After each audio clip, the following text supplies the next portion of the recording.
join this session. I know you had a choice of 32, I believe, different sessions, but you chose this one. Hopefully you won't regret it. This is an introduction, semi-introduction session to Spark. What is it today? And where are we seeing it going tomorrow, and how IBM can help? And lastly, we'll also see how IBM can really help in our customers' journeys. And we'll take one example, and then we'll go through the end-to-end journey that we did with our customer. So that's the topics that we have today as part of the agenda. My name is Neeru Anisetti, and I'm the product manager for Spark Service at IBM. And we have Saurav Mazumdar. He's, okay, you can introduce yourself. Can you hear me? Yes. So I'm Saurav.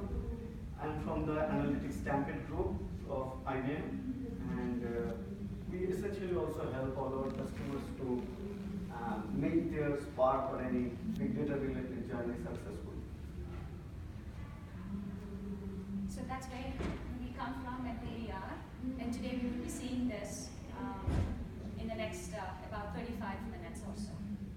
So I think most of us all know about Spark. It's an open source technology, and the best benefit of that technology is it's in memory. So that's the architecture is built in the memory of the clusters that you built on, and it's a distributed framework. You can run anywhere in the world, and it uses massive scales. If you're talking about terabytes and petabytes, something that you want to use is a compute engine that runs in your memory, clusters memory.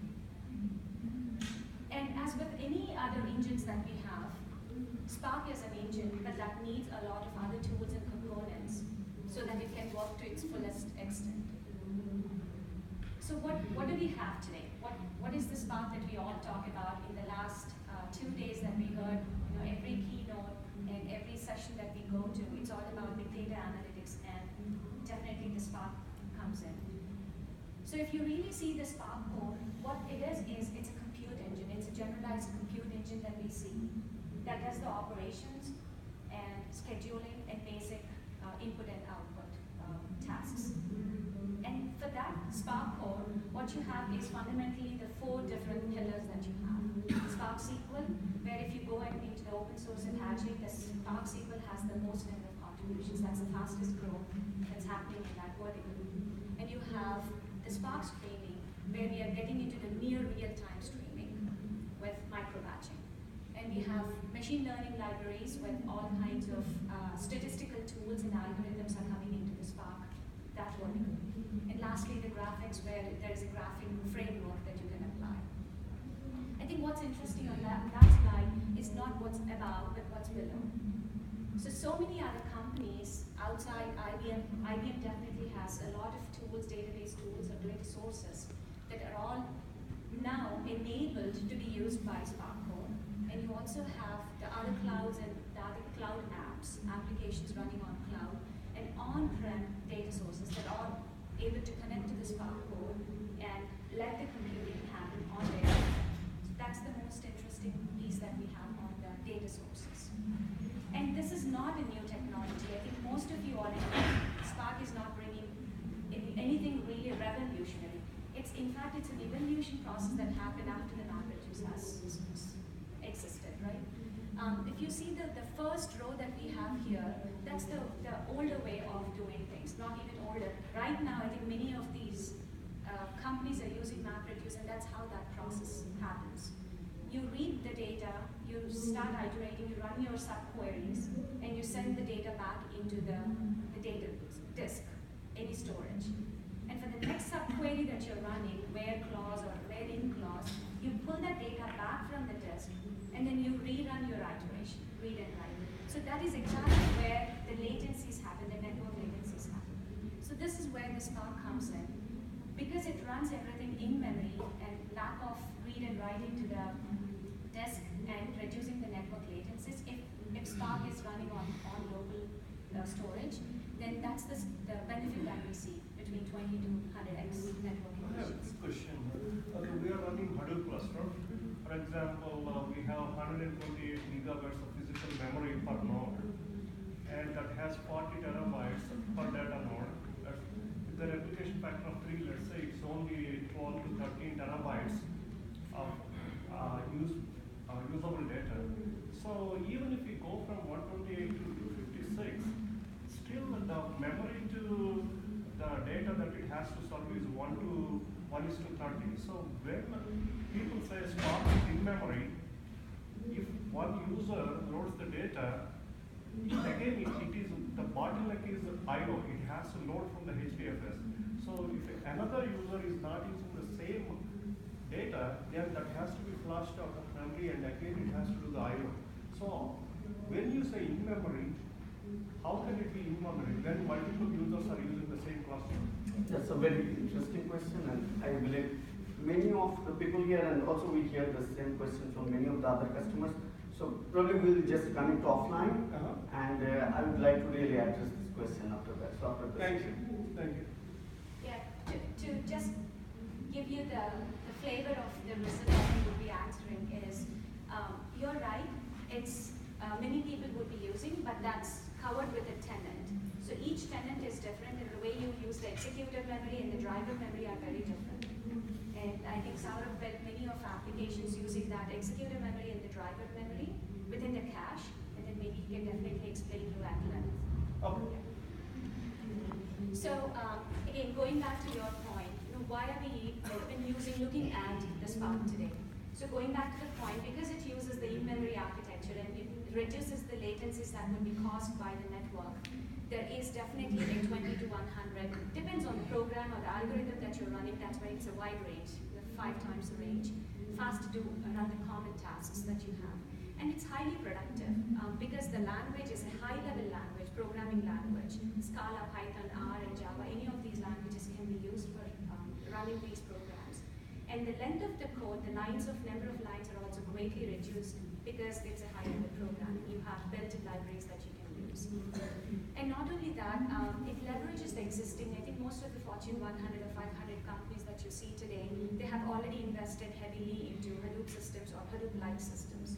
So this is something that it can coexist within the Hadoop system, or it can be a standalone, or it can live with MapReduce, with or without MapReduce. And lastly, I think it's maturing. We have seen several customers and partners who are here in the conference today. They have developed so many programs and fixing the bugs that are in the open source community for Spark. It's definitely maturing with age, and then you have an excellent support that's coming from the community. So I think that's all great. We are all seeing great things about Spark, but where are we going with this technology? I think it's difficult to read from here. I just got this quote from one of the panels that I saw in the World of Watson. I definitely really liked the way Thomas Watson mentioned about this. We build all of these technologies and machines. I think what he said is our machines should be nothing more than the tools for extending the powers of the human beings who use them. I definitely thought that really belongs to our Sparks technology also. Yes, we just released about 2.0.1 Spark. And 2.01, I think about 2 weeks ago that was released. And if you see the benefits that are getting into this new technology, lightning fast, yes, it's cluster computing lightning fast. And core has been really completely rewritten to unify many of the functionalities between data frames and data sets. They've added a lot of APIs. Spark SQL, where I think majority of the work is happening, they've added a lot of support for the subqueries too, just to make it similar to the SQL 2003. Performance has increased because they have reduced the overhead. I think that's where machine libraries and the Spark are also is core, because machine learning libraries is where the persistence was introduced into this release, which is your data scientists built all of the tools and models and pipelines, and before they used to run it as one sequence, but with this release, they can be persistent. They can be reused for the next program. And similarly, I think there are several other things that have come with 2.01. But I think the main point from my business point of view, what is important and why it is important to our businesses or to our customers. The first thing is they have to provide higher productivity to the development, to the DevOps, to the IT organizations, to the business analysts. And they have to have the faster capability of doing faster analysis. And with a low error rate. It's no low error rate, error is nothing. And have more integration capabilities. Your enterprise might be having a MySQL database or Oracle database or SAP tools. So I think this is important. Whatever we do on the left side, they have to really indicate the direction that they're all supporting the other enterprises, not just one or two enterprises.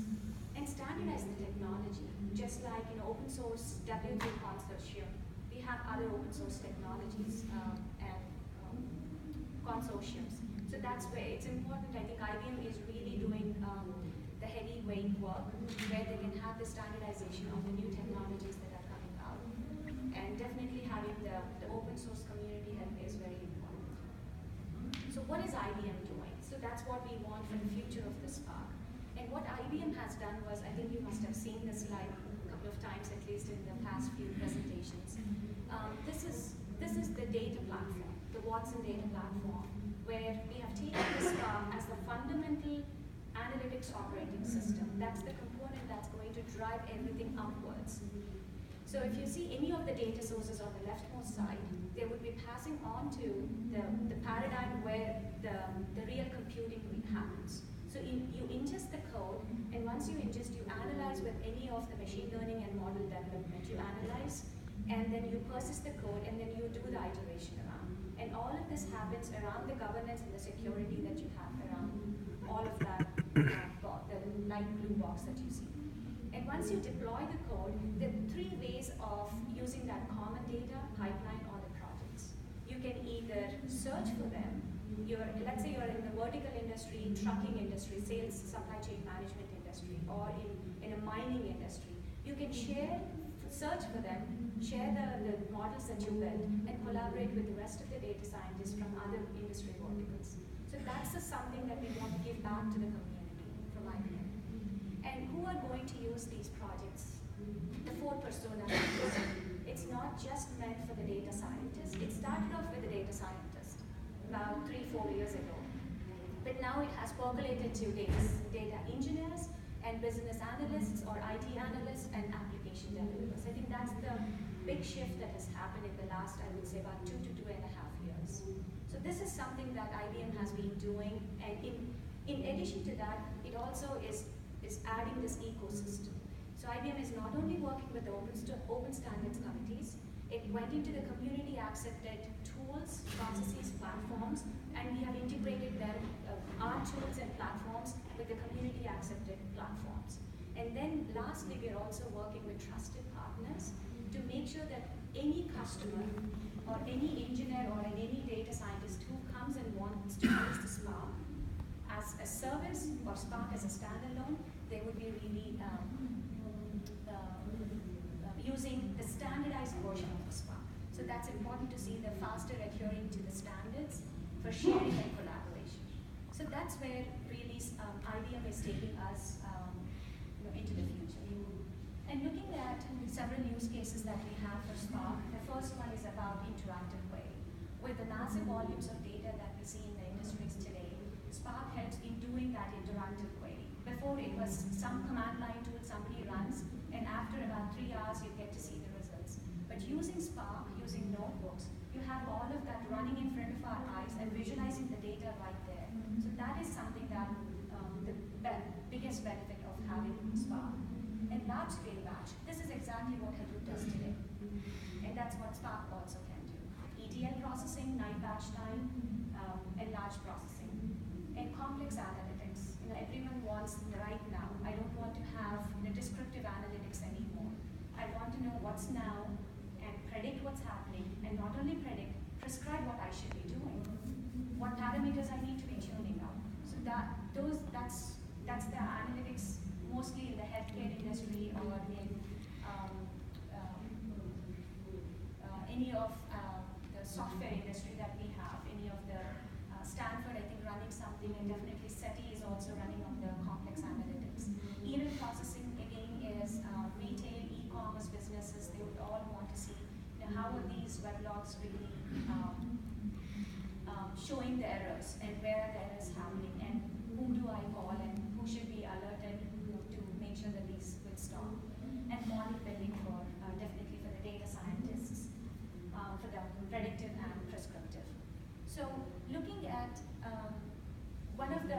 cases. So today we will be talking about 3 use cases. So the first 2 use cases are to give you a flavor again about what we did for SETI, the search for extraterrestrial intelligence. So what SETI did is it leveraged the Spark capabilities to really build this analytics foundation that we have to collaborate on the telescopic data. They have a 88 telescopic data. So they wanted to analyze not only by the professionals, but by the citizen analysts, but enthusiasts, space enthusiasts. I think the biggest thing in this one is about they have 10 years data, and they could not process it before. They couldn't even see that data before. And today with IBM Spark's help, what they're able to do is look into that data, process that data, and remove all the noise cancellation in that bits of data, and then see the insights. If there is any blip of life anywhere in this space, that's what they've been doing for the past, I would say, 18 months or so. And the other example that we have is, coming back from the space to, the vanity, the furniture store. And it's a business, and they wanted to run a business. They came to IBM. So we looked at the business that they have through the paper catalog, and we changed it to a digital one. And we divided into different phases to see how can they really, how can IBM Spark can help them when the customers walk into the showroom. What are the furniture items are they seeing, and what are they really buying? And when they call up the customer desk, what are they buying? So all of these data points are being combined to give them so many insights to the Bernhardt furniture store that they could really improve their revenues because of the client receptivity, and also make quicker adjustments in their invoices, in the inventory and the back orders, and also tune their marketing campaigns, the paper marketing campaigns. So that's how IBM really helped the Bernhardt furniture. But I think that this is the most important one is the recent Climformatics, climate and informatics. And this is what my colleague will speak today and take us through the journey.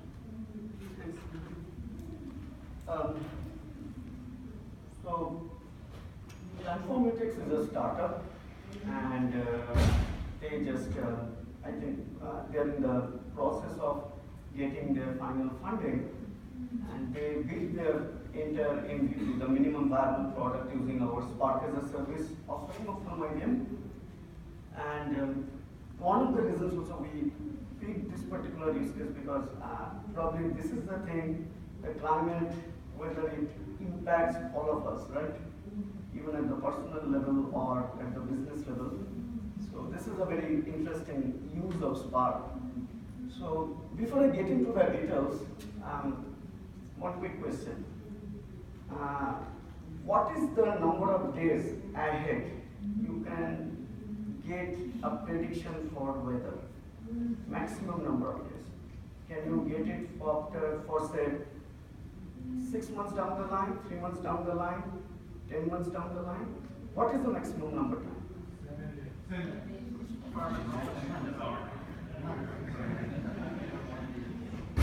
'So I think there is one application from AWare where they actually say they can do it up to 90 days. But for all of these cases, whether it is 7 days or 90 days, the major problem is all this prediction is built based on the data observation what people have for last whatever number of years within the particular region, and then application of statistics on that data. And let me again repeat the term statistics. So that is one of the major lab what these guys sort of figured out. So the people who started this company, they're from the Lawrence Livermore lab. Few of them are ocean scientists, few of them are around the risk analytics, all these things. And that is where they first really thought that this is an interesting space or blank space, because to really predict weather that way, one need to use the concepts of climate, right? So we know all what is the difference between climate and weather. One is a really long-term phenomenon, and another is very short-term phenomenon. And it involves a lot of physics, It involves solving huge set of partial differential equation to really come out with the right granularity as well as predictions for a particular area, particular space. So that's what these guys are trying to do, and we'll have a quick video just which will give a little bit more introduction of the scale what these guys are trying to solve.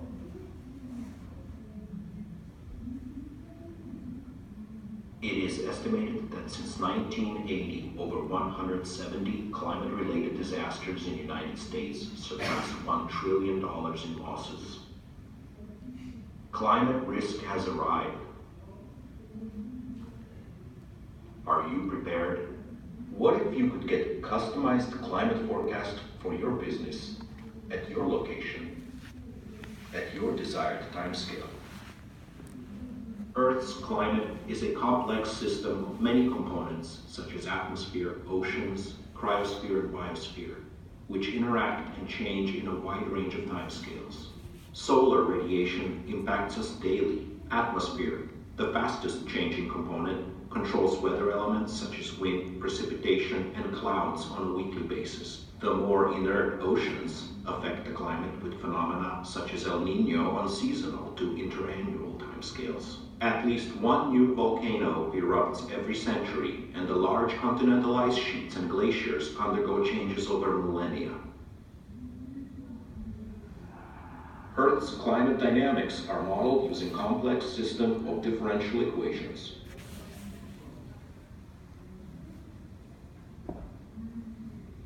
Here are shown results from 1 degree ocean by 2 degree atmosphere grid configuration of the model, typical resolution for current generation climate models.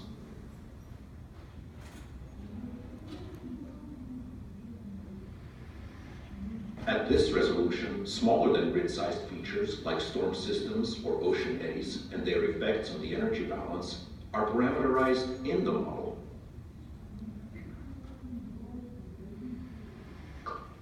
Daily fields for year 2000 of total cloud fraction shown in color. Precipitation is shown with black contours, usually present over the red color maximum fraction cloud fields. Daily fields for year 2000 of sea surface temperature.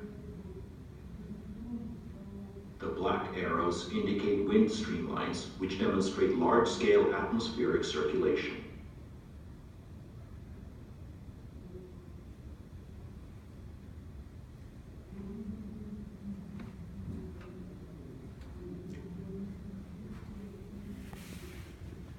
So, yeah, we thought that it would really make sense to get that background clear about climate, and then we can really relate it back to how it is important. So, as you see that it is a massive computation work to really solve the climate model, which means those set of equations and all these things. And typically, so far, it is only done in the academia, and they use supercomputers, Cray, and all those type of stuff to really solve that problem. And what really attracted us to partner with these guys, their last, or maybe the, I don't know, maybe the third good statement, where they want to bring in that academia-oriented climate model, which needs lot of high-powered computers to affordable community level, so that any person, any business can use it. And that is the reason they were looking for a very robust technology, open source technology, which can even do that level of complex modeling without really spending much of time and also not lot of cost, right? And therefore, the next question comes that why Spark? Why they selected Spark? And I believe that is a point probably will relate with many of you people here in your business. When we started discussing with them and they were trying to figure out what should be the right technology for their journey, there were obviously various options. And as a part of my job, we essentially try to go to client and tell them all the options. We are just not telling that you have to do Spark or you have to do Hadoop or whatever. Now, when we actually gave them all the options, the reasons, I think the main reasons why they really like Spark is because of the first one. So what they told them, okay, so we need to do SQL because that is the main thing we need to figure out the data. We need to do machine learning. We need to do also graph computing to identify the microclimate. And they also need to do a lot of functional programming like stuff using the code in R or Scala. So being able to do all these different things, which is important in many data analytics today, so being able to do that in one single platform was really a boon for them. So they could just really start with one particular language, do the queries, do the standard SQL, then machine learning, and finally come out with the solution. Other thing also what they realized over a time, may not be to start with, is the fourth point, that it is very easy to iterate if you are using Spark.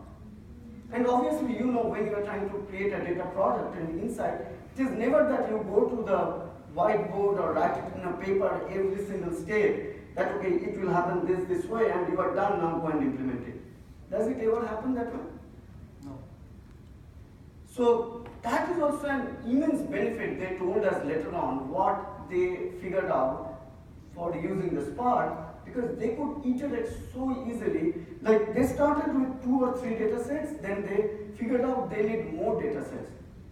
So as they figured out the need for more data sets, different type of formatting, different type of projectioning the data, they could do all these things in Spark so easily. So easily. And obviously, it is easy to scale. Like they started with a small volume of data, and they wanted to validate the whatever the model they are coming out that makes sense. So they were doing the hindcast, like whatever their prediction was, they tried to compare that with the old results from say 2010, 2011, all those things, and then only they figured out yes, that model is going towards the right direction. And eventually then they brought up more data. So they started with probably California, then they're bringing in the data for the other states, and slowly they're evolving. And it was easy. And the next question is, so why Spark as a service? So who all here know what is Spark as a service?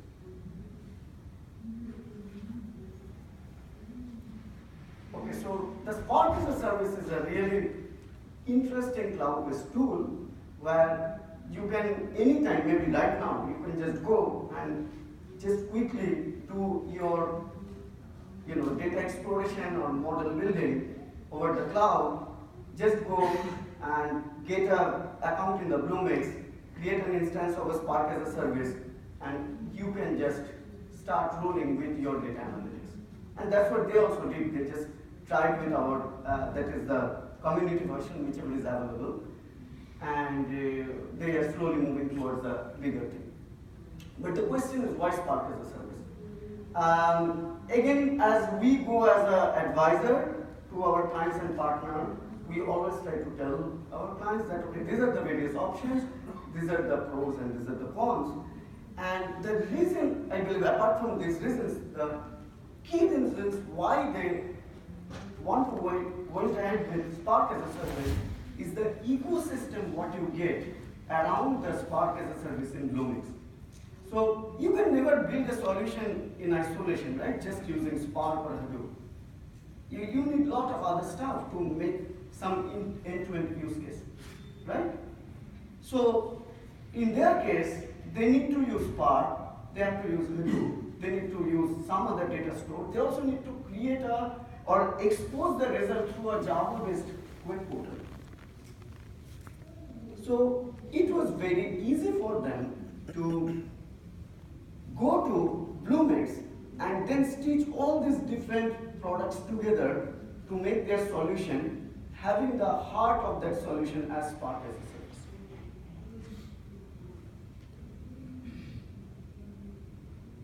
And this is the architecture looks like in their case. So they use the Spark, one Spark as a service where they get the data from various data sources. They get the data from observation, the location, the model data from the scientific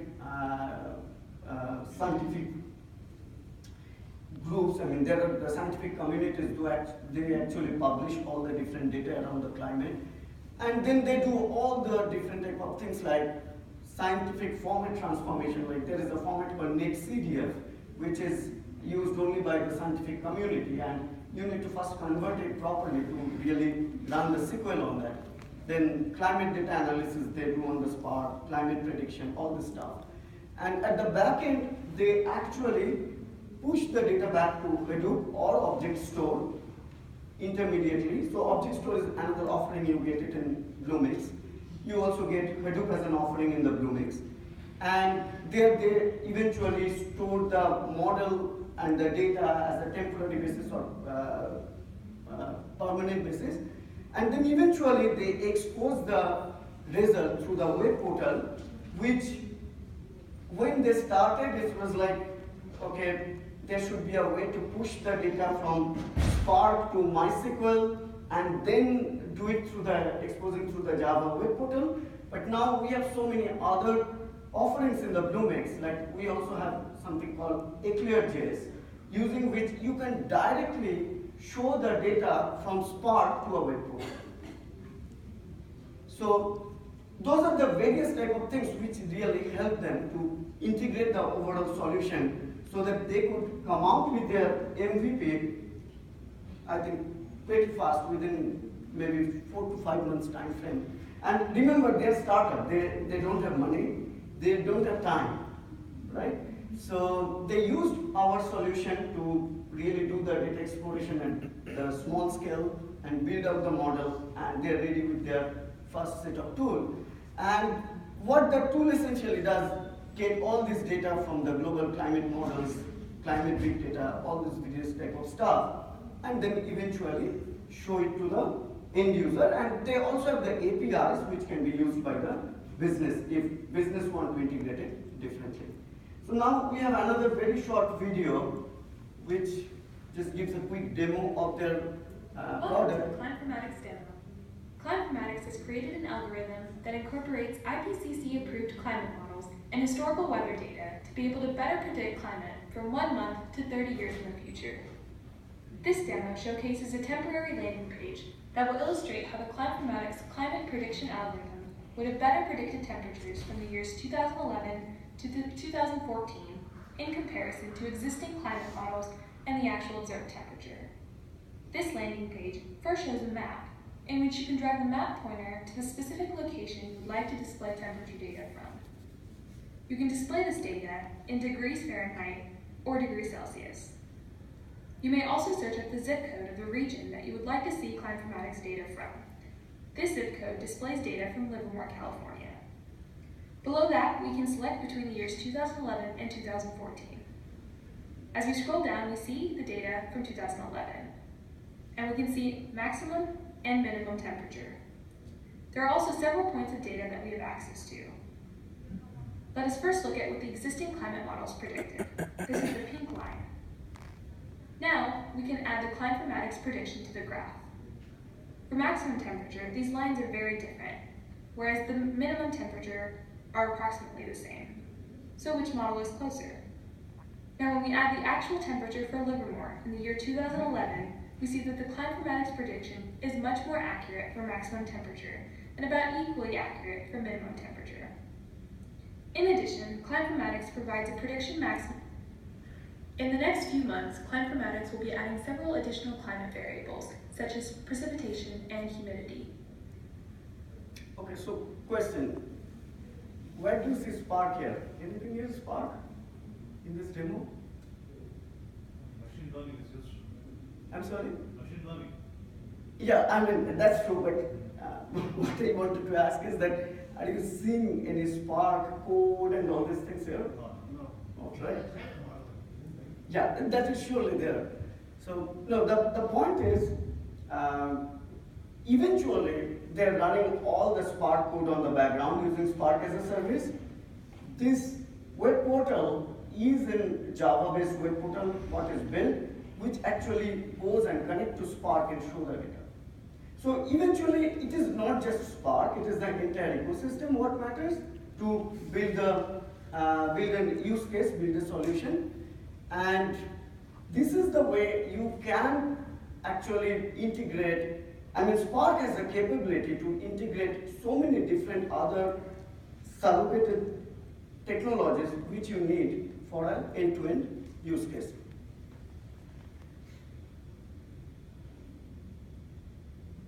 Welcome to the Climate-Formatics demo. Climate-Formatics has created an algorithm that incorporates IPC. Okay, so now we will have a 3 minutes video from the co-founder of Climate-Formatics. I'm Suvarna Bhattacharya, co-founder and CEO of Climate-Formatics. First of all, I want to thank IBM for partnering with us to help us build a tool that is critically important to the world.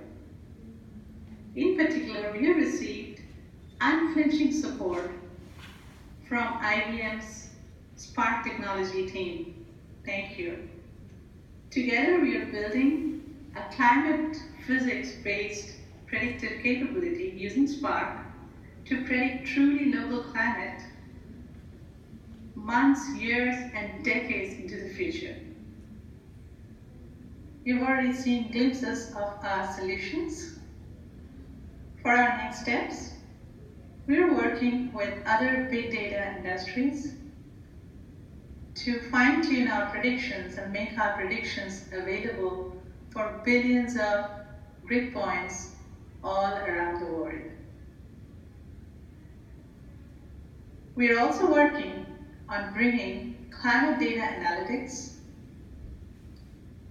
to the Spark platform such that it is easily available for day-to-day use.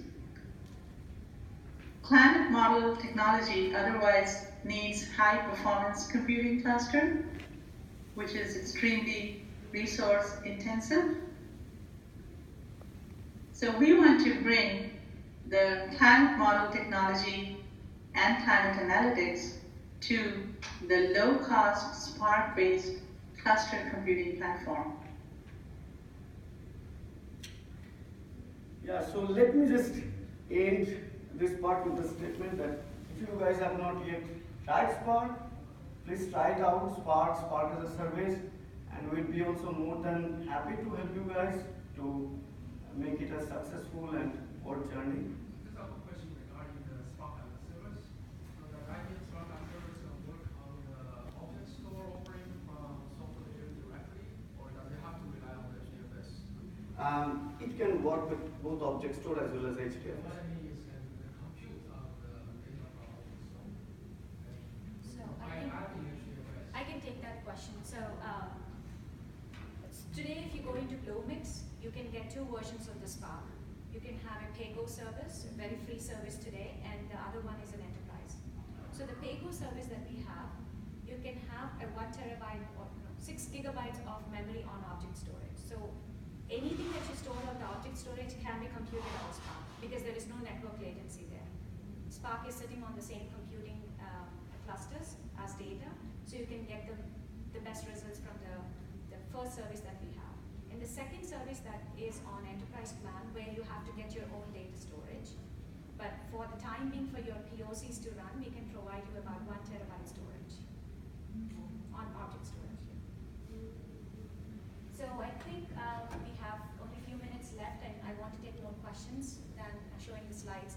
The key takeaways though, I think it's important for us to know the IBM's commitment. So how IBM is really committing to Spark and into the open source world. If you see, we have about fostering the community and educating about 1 million data scientists using bigdatauniversity.com. And we have hired over 3,500 data science professionals within IBM that are using around open source and Spark specifically. And we have over 60 to 70 engineers sitting in San Francisco and working only on open source Spark, which we cannot really take. IBM does not take any of the bug fixes that the Spark Technology Center builds, it all directly goes into the open source community. So that's the commitment that IBM is putting into the Spark technology. And lastly, we infuse the Spark itself, the technology of Spark, into our own portfolio. We have Mirai, 20 plus, I think 22 products that we have that all have Spark within the portfolio, into the analytics portfolio. And the way you have seen the Watson data platform, Watson data platform is the next generation platform that IBM is building and betting all the bets on, which again is based on Spark as an analytics platform. And we know the benefits of Spark, we understand them, but I think this is what I want you to take away, that IBM is completely committed for the Spark and developing that technology for the open source community with open standards. And lastly, if you can do the survey, I think I would appreciate if you can do the survey. This is a mandatory thing that they've asked us to put.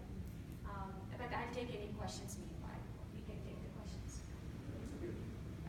Every technology comes for a particular use case. Are there any use cases that the industry, by hearing Spark as a buzzword, should not consider? Because what was the motivation for inventing this technology, and which use cases it is good for and which use cases it is should not? Excellent question. Excellent. So I think I'll start. Maybe Saurav can add at the end. So as I mentioned, this is an evolutionary product from MapReduce. So when you come out of your enterprise platform, and when they come back and they tell you that Hadoop is great and able to get the processing done, but I need some tool to do the iterative analysis. Rather than waiting for 6 hours for my batch to complete and then come back and tell me that, okay, the changes that we made in that furniture store didn't really help in getting more of the invoices. Rather than that, you can have that in maybe daily way or by minute or by hour, you can get these results in your models. And the second piece to that one is, that's one piece, which is getting the results much faster in an iterative way. And the second thing is building these models itself. Yes, Hadoop, MapReduce can support using other tools, but with Spark, what the community, there are about 987 contributors to the Spark. Wow. And all of them are doing work on either Spark SQL or machine learning or R libraries. What we have seen in the last, I would say, 8 to 9 months is the R community. R is a very old language. If you look at the Wikipedia, it's about a 40-plus-year-old language. But all of that open source community around R, they're all coming into the Spark world and say, now I have models, regression models, Gaussian models, and survival regression models. And it will take a long time for me to use the regular SAS or, we have SPSS. We have a lot of statistical models that we built in within IBM. But I want to see the results much faster than what it can provide. And the way you can use the model with the amount of data, I think that's self-learning mechanism that you can build in the model is what really catapulting Spark into more industries and more models. Thank you very much. So let me take the no part of your question. Yes. So don't run a customer-facing high-traffic application as a front-end to Spark. Okay. It is not made for that type of application. Don't try to replace your data warehouse technology with Spark. Okay. It's not made for that. Whenever you see graphics and all in Spark, don't think that it will be used or it can be used to do a nice plotting or graphing. It is more about the graph computing, where you are essentially trying to merge the data from a hierarchical data structure. Yeah, there are few more, but I think these are the three which is coming top of my mind. And what we are seeing people are really embracing is fast. Again, I will go back to my slide, the first point, that especially when you are trying to build a data-based insight, it can never happen just using a single tool. So you will need query tool like SQL, you will need modeling tool, you will need even the basic programming tool. And what Spark is giving a great platform where all of that you can do in this single platform. Basically, it is like as if you first wrote a Java-based code and then do a SQL query, then you learn a machine learning, then you are even probably use some plotting package to see the result. All these things in the same code, same tools. So So that is why everybody is seeing the value of Spark. And probably also another thing where people were seeing it useful is the time from experimentation to productionization. So whatever the code you build just to do the data explosion, then you can very soon, actually today afternoon itself I was talking to a couple of our, one business partners who are using Spark. So it is very easy to move whatever you have tried out to the productionization level. So which typically used to take a long time, so by the time probably the sponsor has changed in your organization, probably the data scientist he has moved to some other thing, but to take the idea he has, it took so long a time. Now using Spark type of technology, it is very easy to move from the experiment to the productionization. There are a few more hands.